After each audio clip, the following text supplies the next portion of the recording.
Pat, a little more detail on the pier. You said the Sagamore is underway. It'll load onto the Benavides, and then Benavides will load onto smaller ships. Is that, can you? Yeah, so the way to think of this, Tom, sure. The way to think of this is in this period of time that we have before the pier becomes operational, we're essentially using that time to get ahead.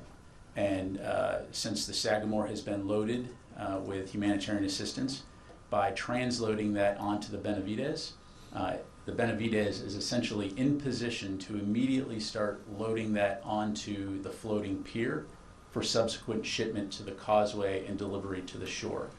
Since the Benavides will be on the scene, so to speak, the day we pull the trigger and start operations, that then frees up the Sagamore to go back to Cyprus to load up with additional aid.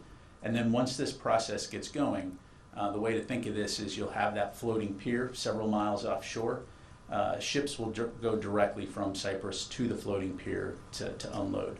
But because we're again waiting for the appropriate security and weather conditions to kick this off, we're going to use that time to our advantage to move forward. So the Benavides will unload onto the pier itself? Correct. And then do we know who will be driving the trucks along the causeway to the beach? So there will be non-U.S. civilian contractors that will be driving those vehicles on the causeway onto the beach. Okay. Bill. Oh, real quick on the Benavides and all that, is that going to be the regular rhythm for you all, or is that just what you're going to do to prime the pump and That's get just things priming out? the pump, right? So yeah. So essentially after that, what'll happen is the floating pier will be available for vessels to dock at, to transload onto the logistics support vessels.